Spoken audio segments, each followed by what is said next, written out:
And good morning. Welcome to the early show. And this process and that $145 billion verdict against the big tobacco companies could take years. But the case has put the tobacco industry in the spotlight. With some roundtable thoughts on the verdict and its impact, let me introduce in Los Angeles Patrick Reynolds, grandson of the tobacco giant R.J. Reynolds. In San Francisco, Raymond Sasso, president of Forces, a smokers' rights group. And in Boston, Richard Daynard, professor at Northeastern University School of Law. And good morning, everyone. Good morning. Professor, let me start with you. Are the plaintiffs ever going to see any of this money? Oh, I think so. We don't know for sure, but there are really two issues.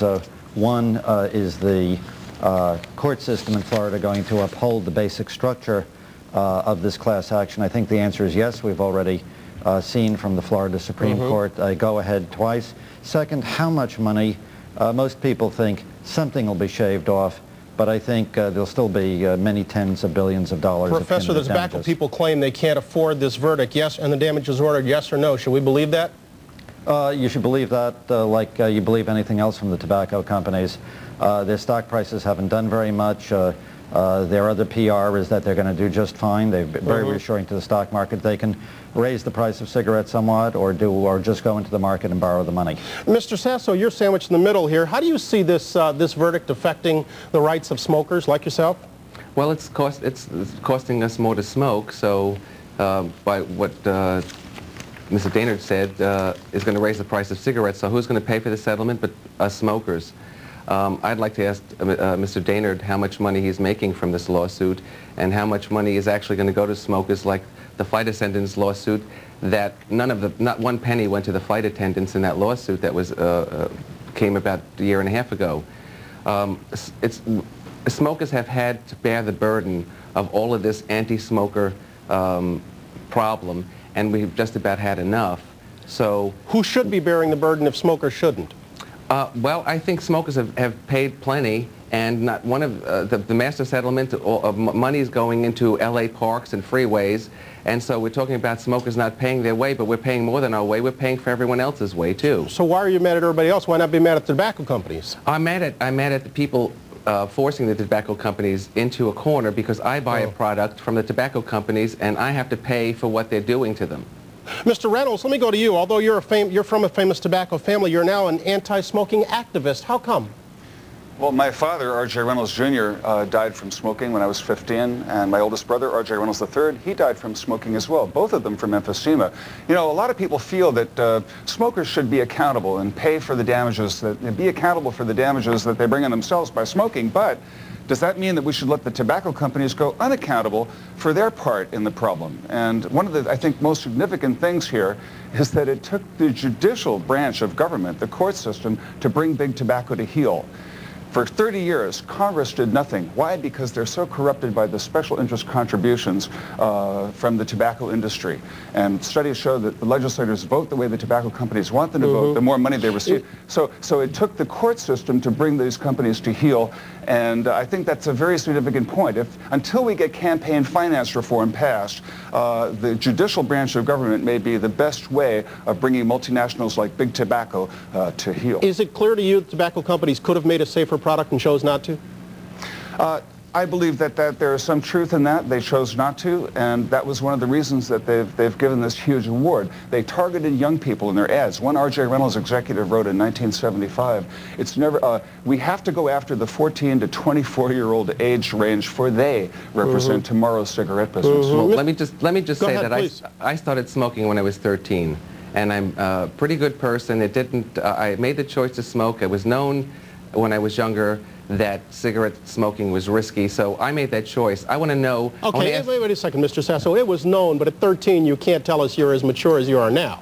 Well, there's no way to stop. How about drugs? I mean, you can't stop kids from taking drugs, and it's an illegal product. You know, wait a minute. The tobacco industry has used this word choice here, and for many people, smoking is a nearly unbeatable addiction. It's as addicting as heroin. No. And 90% of the 46 million smokers in the country, 90% of smokers got addicted before reaching the age of 19. Only children start to smoke. It's as addictive as caffeine. Nicotine is as addictive as caffeine. No, it's much more addictive. Oh, come on. What the jury found, what the jury focused on was choice. The jury did focus on choice. They focused on the choice of the tobacco executives. Beginning in 1953, when the evidence began to come out in the scientific literature that smoking caused lung cancer, they got together in the Hotel Plaza, New York, They made a choice to try to do what they could to bury the scientific evidence, and to overwhelm it with, Mr. Daynard, with a smokescreen of disinformation, and they've stuck to that choice since then, and the jury said, okay, yes. now you're going to have to pay for the choice. You know, Professor Daynard, I followed your work for years, and I just want to applaud you, and I want to point out to everybody that Dick Daynard there was the man who carried the torch. He held the candle burning in the darkness when there was darkness all around and tobacco litigation. He stands held to that make flame tens of millions of dollars in fees. Let me tell you that Mr. Sasso, are you unbothered by the idea that the tobacco companies misled to you, made fraudulent claims, lied to you, and their products and policies killed so many? No. They have not misled anyone.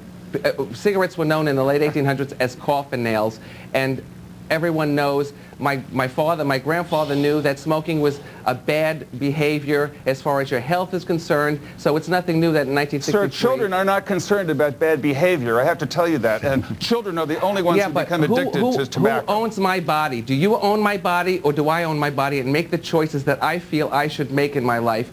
And you're telling me that since you don't feel I have the rational or intelligent choice... And you're telling me that children are making an informed choice, and it's a product we know is as addicting as heroin. Children will do what children do. Children pick up guns and kill each other. Children will get what they want to get. Look, we know about addiction. And look, whatever your addiction is, whether your addiction is cigarettes or food or drugs or sex or work and computers, whatever your addiction of choice is, we know one thing. The first step in overcoming any addiction is to admit you have an addiction. Yes, and as long as the tobacco company is telling you that you have a choice, you're lying to yourself. I'm so glad that you were elected to tell me how to live my life. I'm so glad that you were elected to tell me. I'm just saying you shouldn't promote the idea that smokers have a choice because it keeps them buying the product. That's why. People. You have taken it on yourself, and you're bound to make hundreds of millions of dollars off these lawsuits. And don't deceive the public. You are suing the settlement. All right, gentlemen, let me jump in here and let Professor Daynard have the last word. And Professor, I need it in 15 seconds or less. Given the fact that they've now been put on moral, legal, financial notice, how should we expect tobacco companies to respond strategically? Well, they're clearly going to try as hard as they can to.